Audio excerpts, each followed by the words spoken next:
one of the most popular leader in Tamil Nadu. பல பள்ளிகளை திறந்து படிக்க வைத்த தெய்வமே, மதிய உணவு தந்த தந்தையே, மனைகள் பல கட்டி கொடுத்த ஆதவனே.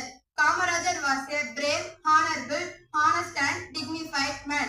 To attend school, he opened the 6,000 school while serving as Tamil Nadu Chief Minister and implemented the midday meal scheme. திருமணம் செய்து கொள்ளாமல் நாட்டுக்காக தன் வாழ்வை தியாகம் செய்த இவர் உண்மையிலே பெருந்தலைவர் ஆவார்.